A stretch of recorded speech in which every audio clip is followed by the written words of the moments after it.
ओम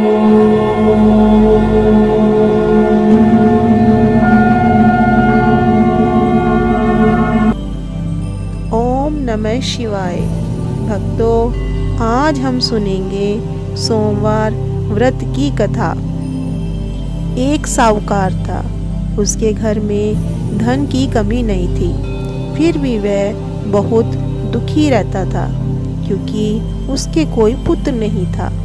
वह इसी चिंता में दिन रात दुखी रहता था। पुत्र की कामना के लिए वह प्रत्येक सोमवार को शिवजी जी का व्रत और पूजन किया करता था तथा सायंकाल मंदिर जाकर शिवजी जी के सामने दीपक जलाया करता था।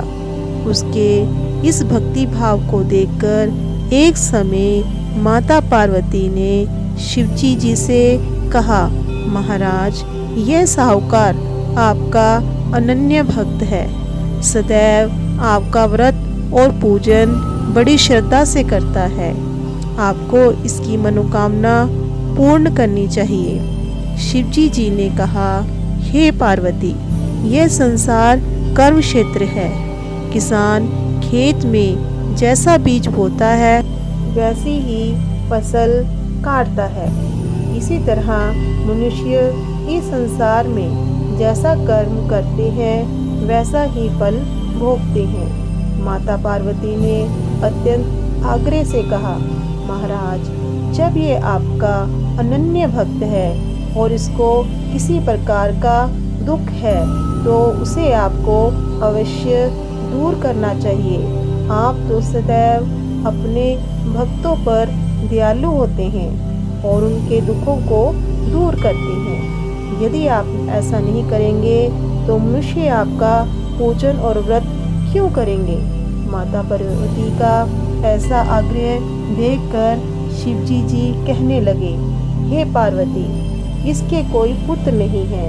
इसी चिंता में यह अति दुखी रहता है। इसके भाग्य में पुत्र न होने पर भी मैं इसको पुत्र की प्राप्ति का वर देता हूँ, परंतु यह पुत्र केवल 12 वर्ष तक जीवित रहेगा। इसके पश्चात वह मृत्यु को प्राप्त हो जाएगा। इससे अधिक मैं इसके लिए कुछ नहीं कर सकता।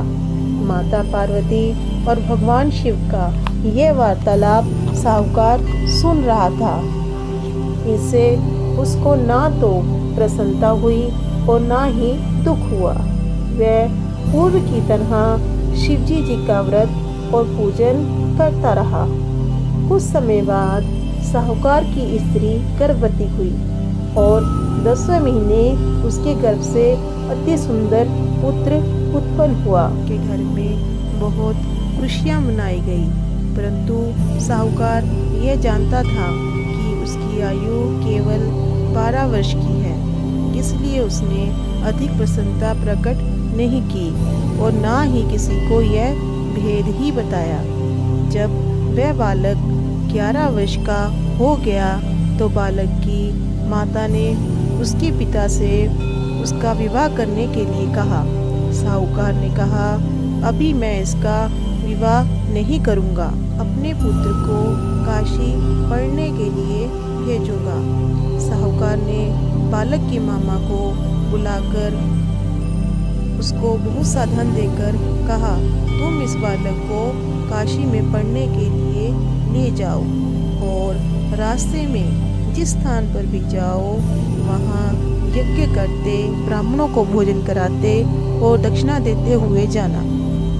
दोनों मामा भांजे यज्ञ करते, ब्राह्मणों को भोजन कराते तथा दक्षिणा देते काशी जी की ओर चल पड़े।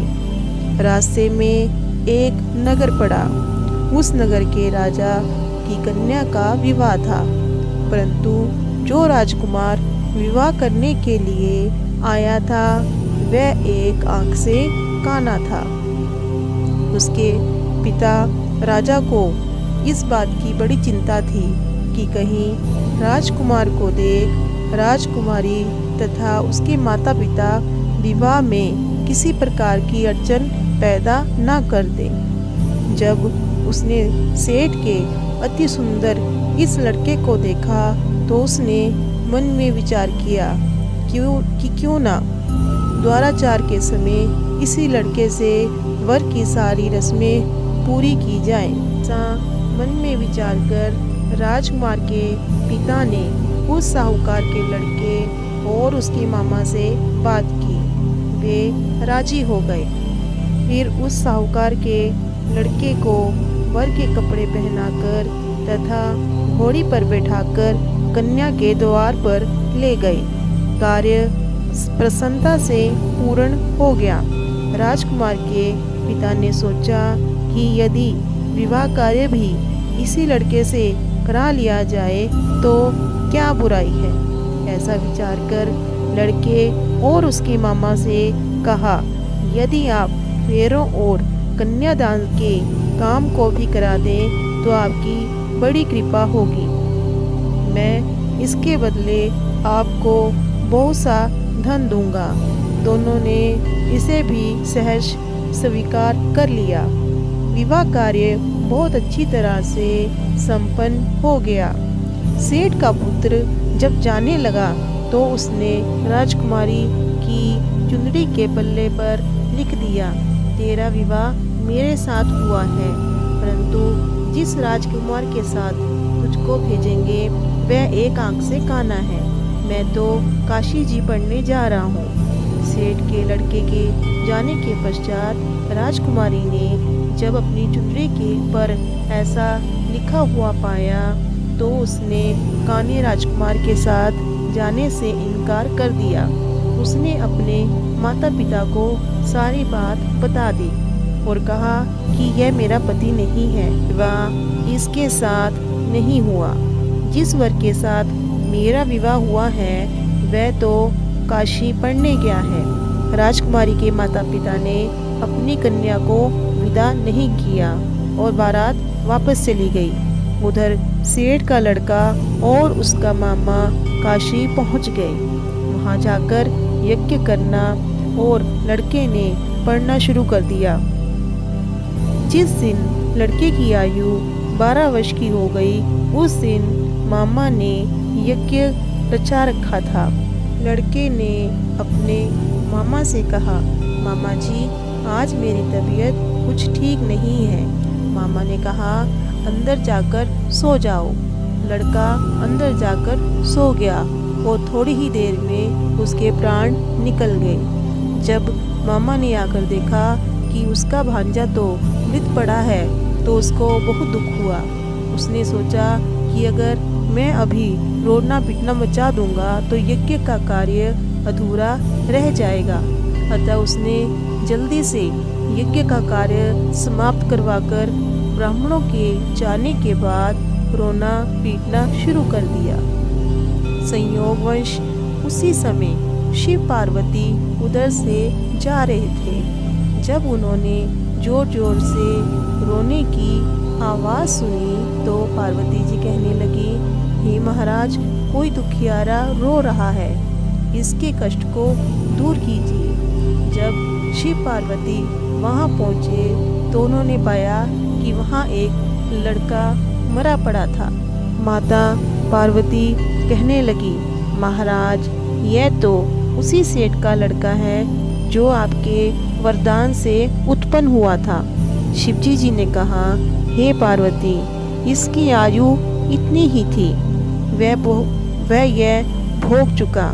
तब पार्वती जी ने कहा, हे महाराज, इस बालक को और आयु दें, नहीं तो इसके माता पिता तड़प तड़प कर मर जाएंगे। माता पार्वती के बार बार आग्रह करने पर शिवजी जी ने जीवन का वरदान दिया। शिवजी जी की कृपा से वह लड़का जीवित हो गया। इसके बाद शिवजी जी और पार्वती जी कैलाश पर्वत को चले गए। शिक्षा पूरी होने पर वह लड़का और उसका मामा उसी प्रकार यज्ञ करते, ब्राह्मणों को भोजन कराते तथा दक्षिणा देते अपने घर की ओर चल पड़े। रास्ते में उसी नगर में आए। यहाँ उस लड़के का वहाँ की राजकुमारी से विवाह हुआ था। वहां आकर उन्होंने यज्ञ करना आरंभ कर दिया। उस लड़के के शवसूर वहां के राजा ने उसको पहचान लिया और महल में ले जाकर उसकी बहुत आव भगत की। बहुत से दास दासियों सहित आदर पूर्वक अपनी राजकुमारी और जमाई को विदा किया। जब वे अपने नगर के निकट आए तो मामा ने कहा, मैं पहले तुम्हारे घर जाकर तुम्हारे माता पिता को खबर कर आता हूँ। जब लड़के का मामा घर पहुँचा तो उसने देखा कि लड़के के माता पिता घर की छत पर बैठे हैं। उन्होंने यह प्रण कर रखा था कि यदि हमारा पुत्र सकुशल लौट आया तो हम राजी खुशी नीचे आ जाएंगे, नहीं तो छत से कूदकर अपने प्राण दे देंगे। उस लड़के के मामा ने आकर जब यह समाचार दिया कि आपका पुत्र आ गया है, तब उनको विश्वास नहीं आया। उसके मामा ने शपथ पूर्वक कहा कि आपका पुत्र अपनी पत्नी तथा बहुत सारा धन लेकर आया है। तो सेठ प्रसन्नता से भर उठा। सेठ सेठानी आनंद पूर्वक नीचे आए। बाहर आकर उन्होंने अपने पुत्र तथा उसकी पत्नी का भरपूर स्वागत किया। प्रसन्नता के साथ रहने लगे। जो कोई सोमवार के व्रत को धारण करता है अथवा इस कथा को पढ़ता या सुनता है, उसके सब दुख दूर होकर उसकी समस्त मनोकामनाएं पूर्ण होती हैं तथा इस लोक में नाना प्रकार के सुख भोगकर अंत में सदाशिव के लोक को प्राप्त होता है। भक्तों, अगर आपको सोमवार की यह कथा अच्छी लगी हो तो इस वीडियो को लाइक और चैनल को सब्सक्राइब करना ना भूलें।